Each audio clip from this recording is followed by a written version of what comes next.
Welcome to the Felt Dyslexic Artist Interview. My name is Liz Buckridge. For me, as a dyslexic artist, other artists and creatives have always been my number one inspiration. In these interviews, we talk with artists and creatives who share their stories and we gain insight into their process from. Can we start over? Okay, I'm just going to keep going. We weeks in here. Okay, in these interviews, we talk with artists and creatives who share their stories and we gain insight into their process from inspiration to art tips, career building, and more. We're so lucky to listen to the wisdom of Maddy Goggin today.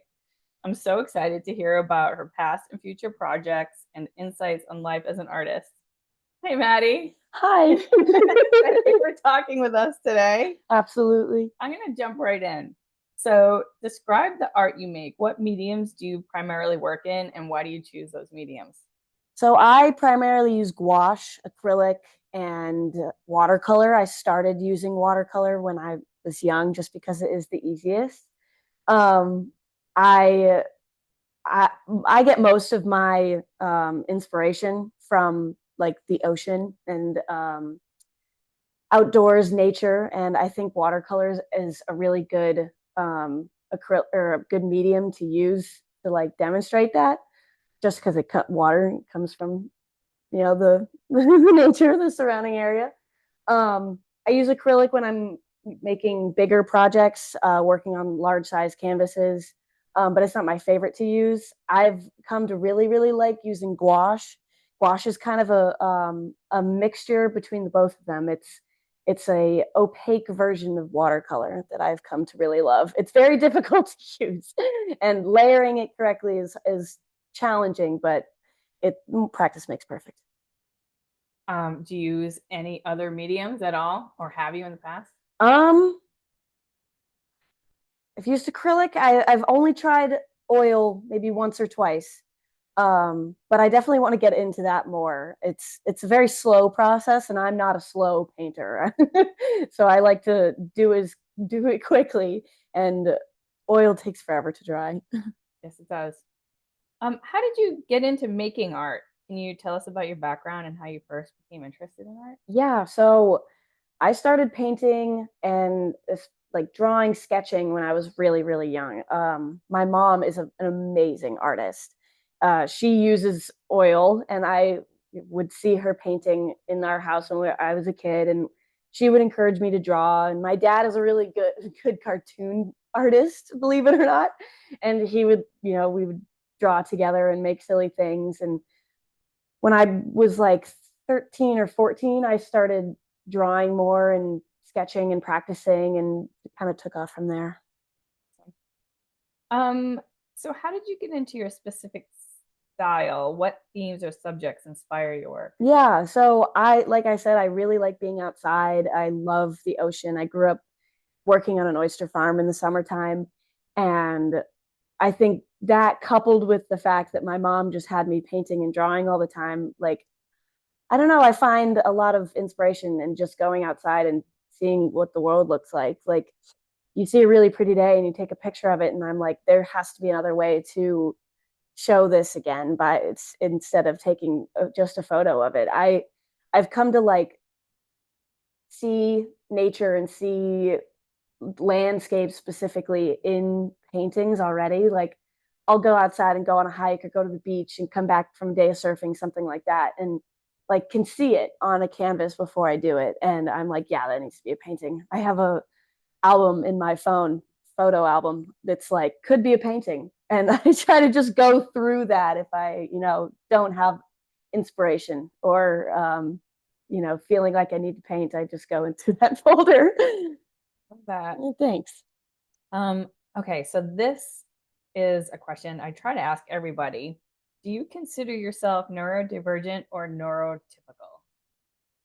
I I mean, I joke with my friends all the time because I am also severely dyslexic and have a really hard time reading, learning, studying by myself. Um, I grew up, I almost stayed back. I was just talking about this with my friend the other day. My fifth grade teacher almost held me back because I could not read. And we could never figure out why I couldn't read. She always just thought that I was lazy and didn't want to. And it was, I don't know, it was a bummer, but like throughout my middle school experience, I had some really good teachers that were really supportive and, gave me books that I was super interested in. And I remember, I think it was the Maze Runner series that I actually have on this bookshelf right here. It was the first books that I was like, wow, I love reading, like I need to read all of these immediately. And it was like I think my seventh grade English teacher that, inspired that. She gave me that first book. And I mean, yeah, I would definitely consider myself neurotypical. I mean, I go through day like by day without too much issues. I'm anxious about this interview, but it's okay. um, yeah, but reading is always really hard for me. I get it. Have you faced any challenges or setbacks in your art career, and how did you overcome them?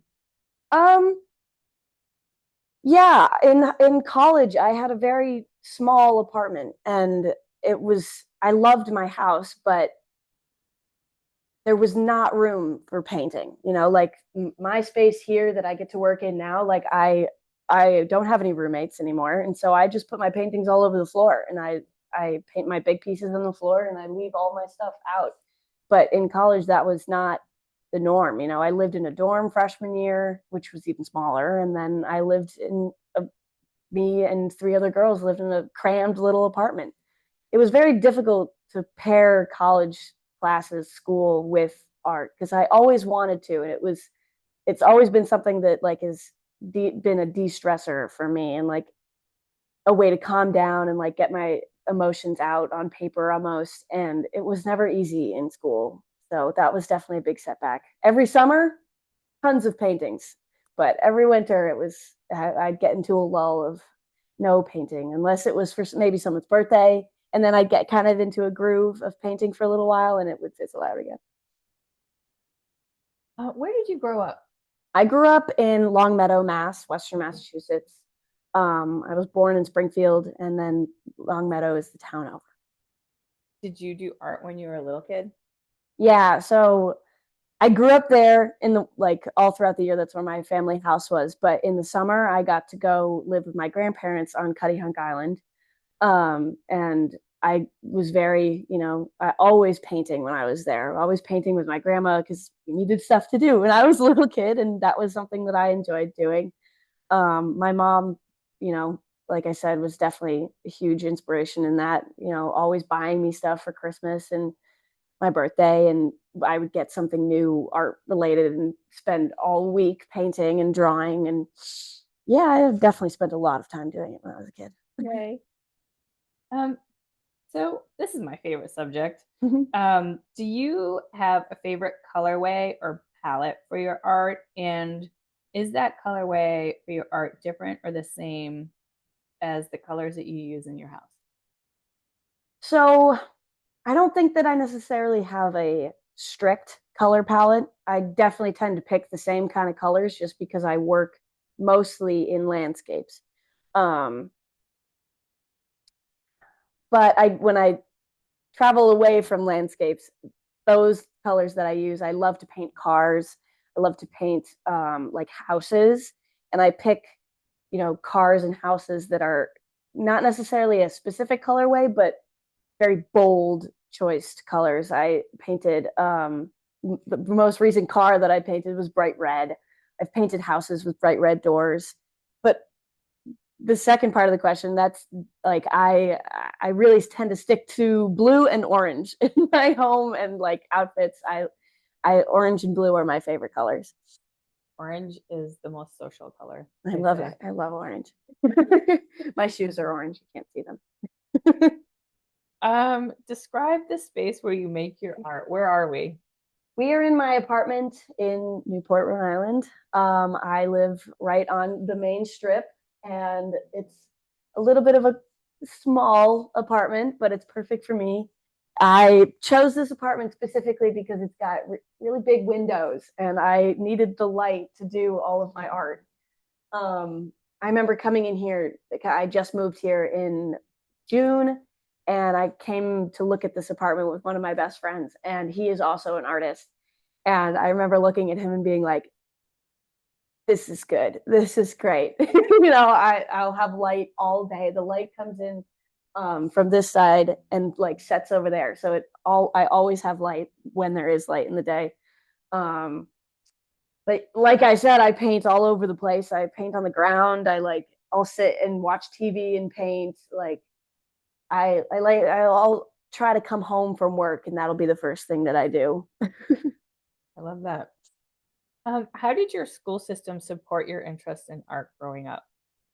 Yeah, so I don't really remember it being super important in like mid or in elementary school.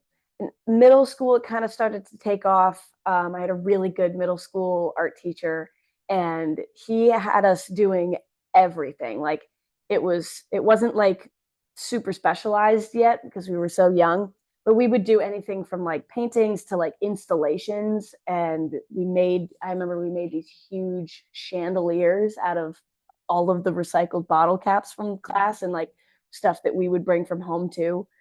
It was definitely not until high school that like I really felt like it was important. I had the same teacher all throughout high school because I chose to do like the 2D art track and then take AP art my senior year. And I mean, we were always having art shows. My art teacher, Miss Godin, was the best ever. She was like so supportive on a different level outside of art. Like you could go and talk to her about anything, and like always wanted to talk about what's going on in art. And like it was such a break from the rest of my classes, and it was definitely like real big reason why I enjoyed going to school. Awesome. Do you see your work evolving or changing in the future? What do you have planned? um I think the biggest thing is size. I tend to work with gouache, so I tend to work really small. And gouache and watercolor specifically, like I have a really hard time um, keeping the page, if I work bigger, keeping the page from warping. And so I tend to just work small, and I will find myself, working really, really tiny like this. But I'm trying to work bigger and trying to work with more like acrylic more. And like I said, I kind of want to do oil.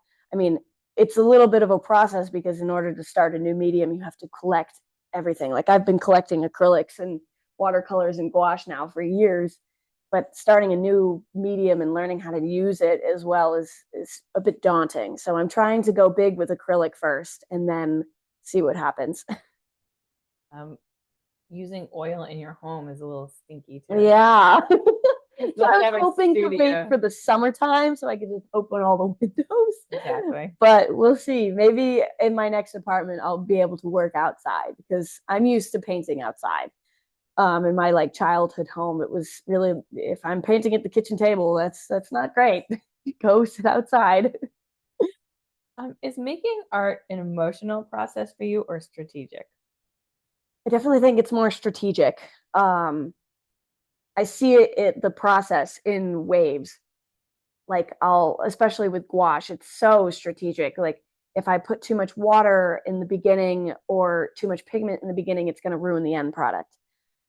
With acrylic, however, it's a little bit more emotional. Like I'll sit down and start an acrylic painting and I'm not worried about making a mistake. If I make a mistake, I just cover it right up.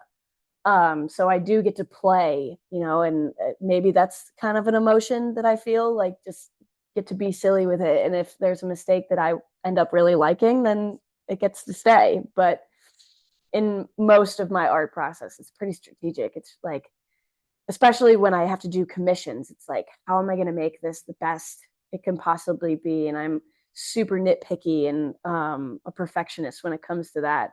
And I guess that's why I'm really enjoying doing acrylic more is because there's more give.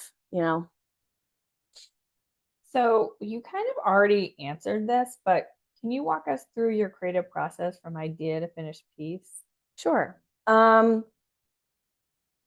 I'll try to describe one of my favorite things to paint, and that's, like I said, landscapes. I'm working right now on a three canvas painting of my grandparents' hydrangea bush.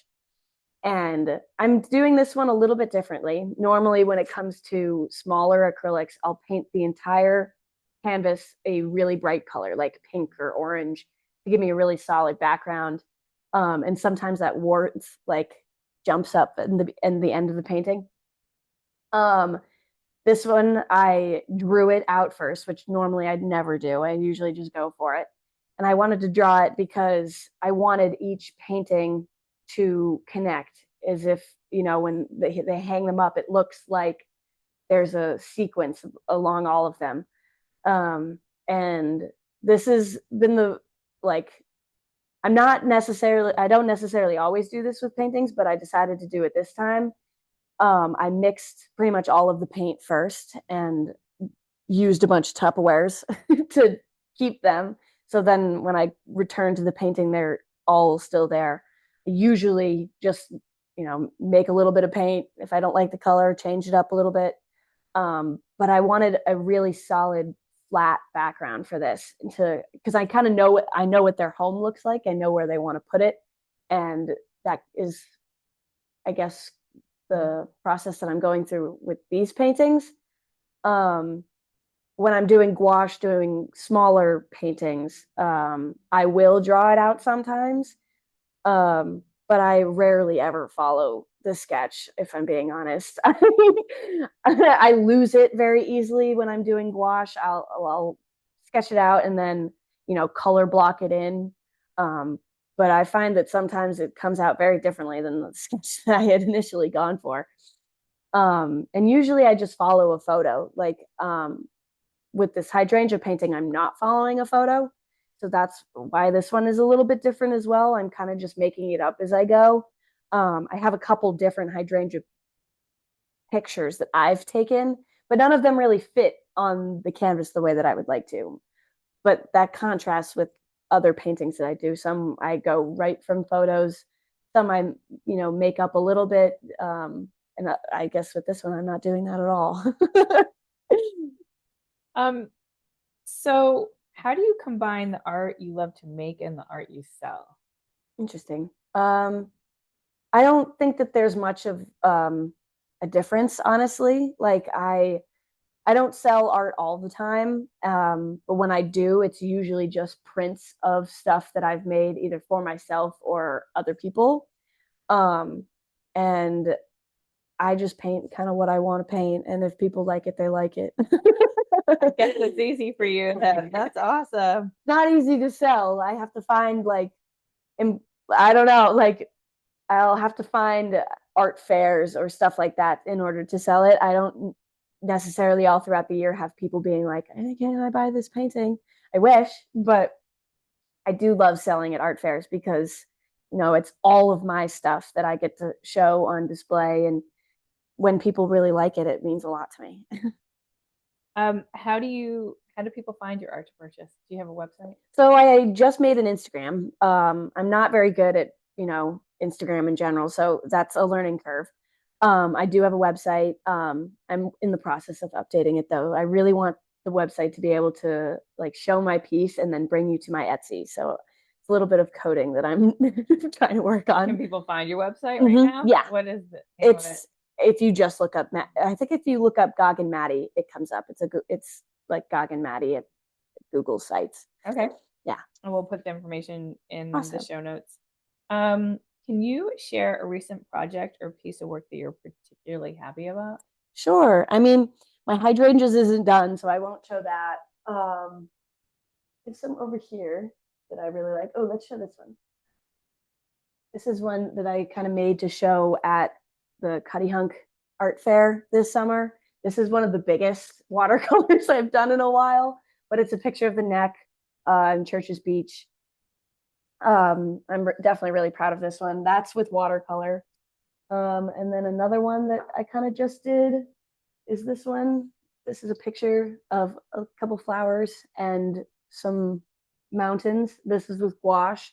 It's about the size that I would do for a gouache painting. Um, and this is from a little bit ago. This is a car that I've painted. This is very it's not the exact color of my boyfriend's car, but it's the same style. And this is also with gouache too. Wow. Yeah. How do you stay motivated as an artist? It's honestly really difficult sometimes. It's really nice though that I do have this really great space that I can work in and just like stop working on something and then pick it up immediately. Like I was saying with my college dorm, my college apartment, it was really hard to keep doing that because I would have to pick everything up and put it away, and taking it out was a huge process. And like I don't know, I have a hard time, with school anyway, and so taking all of that stuff out and like it was just too much of a process. But it is really nice that I have, everything out all the time. I don't have any roommates to tell me to put it away, which is a huge blessing. I love, getting to live here. Living alone is a little bit of a challenge sometimes, but definitely comes with benefits. um Being outside in nature is, and like getting to go to the beach whenever I really want to, is huge for my creative process. Like I'll sit there and be at the beach, and like I think, like the first thing I think of all the time is I should, paint this picture. This is great. Or I'll go on a hike and be like, this is so beautiful. I just want to paint this. Um, Having the art Instagram is huge as well, because I'll see people post and I'll be like, oh, like that's great. I want to do something like that. Um, but yeah, I think in the past year, it's definitely ramped up a lot, and I've been able to like break through that artist block more often than I had been able to in the past. I love that. Are there any artists or creatives that have influenced or inspired your work? Yeah, I mean, my mom is probably the biggest. I am blown away whenever I see her paint, and she doesn't get to do it a lot anymore. Um, but we have like some paintings around my house that just blow me away. Is she used to collect rocks when I was a little kid, and like the big lava rocks at Cuttyhunk are great for this. And paint them with oil paint on the rocks, and no sketch, no nothing, just went right for it. And it always blew me away, and I wanted to, do that myself. Um, some other artists, I grew up kind of knowing that Emma Garfield at Cuttyhunk was a watercolor artist, and now that I have Instagram and are able to follow her too, she is absolute inspiration for me. She does really really cool stuff, and likes to paint on things, which is something that I like to do as well. I love to paint water bottles and rocks, and she does stuff for weddings, and it's just really cool to see somebody that's doing art every day and making it awesome and making it work. That's great. What advice would you give to an aspiring artist looking to pursue a career in the arts? Probably the biggest thing is to do it all the time. Like you can be great at art but still not do it all the time, and that's at least my biggest thing is I need to do it more. And I always tell myself I wish I had more time, I wish I had more time, but like living here has made me realize that you can just make time. You can make time to do art, and that's probably the best way to you know make anything out of being an artist. And you can paint and do it on your own, but if you want to like sell things and get your name out there, you really have to put effort into it. Put in the time. Yeah. What is your favorite book, movie, song, or podcast? My favorite song of all time is Hypnotized by Fleetwood Mac. It's it's definitely not like my karaoke song or anything, but it's been like my number one listen to song for the past couple years. Um, my favorite movie, I think I have three of them. I tried to try to narrow it down, but I think I need to say all three. Um, Jaws is my favorite movie. Dazed and Confused, number one, all time favorite, and Surfs Up, the Penguin movie, are my three favorites. Love that. Do you listen to a podcast at all? No, I don't, honestly. I've listened to a couple, I forget their names. I have listened to the dyslexic one that you told me to listen to. I really enjoyed that. And I also listened to another one, I forget its name, but it has to do with like unsolved mysteries. I'll listen to those when I'm painting sometimes. Do you recommend a book over and over again that's different than your favorite? Yeah. So I mean, I think I think my favorite book series is either Game of Thrones or The Maze Runner. But the two books that I recommend to anybody are Unbroken by Laura Hillenbrand. I've read that probably 4 or 5 times. And then this book I read kind of in the past year called Tender as the Flesh is really good as well. Very, those two books are polar opposites, but they're both really, really well written. And honestly, the second one is pretty scary. Okay. Um, what do you want to talk about that I didn't ask? Hmm. No, I didn't think about this one as much. Um, I guess kind of like my goals with art are a little bit different than kind of how I want my child or my style to change. I really want to, like, as I said, have a better website. I want my website to connect right to my Etsy. I really want to make better prints. I found a new or not new, but I found a print place in New Bedford that does like high quality prints that I really want to try. Do you I know the name of it? Not off the top of my head. All right, we'll It's like, find out. yeah, it's We'll in like find out. downtown New Bedford. Um, but I've made in the past only like prints from my college printing center, and so they're not like high quality art prints. That's definitely a real big goal of mine. And I want to start going to more art fairs and like especially local ones around Newport and um, like have like a cute little setup. I went to Snowport this or 2 weekends ago, and I met this kid. His name is Will, and his brand is Will Illustrations. And I bought a print from him. It's actually in my room over there. But his setup for this art fair was awesome. Like he had all of his prints set up and his name and his booth. Really want to do something like I that. love that. Well, thank you so much, Maddie, for letting Yeah, us into your studio today. I felt inspired for sure. You thanks. are definitely inspirational from the moment I met you. And we'll see you next time. Yeah, thank you so much. I really appreciate it. Yay!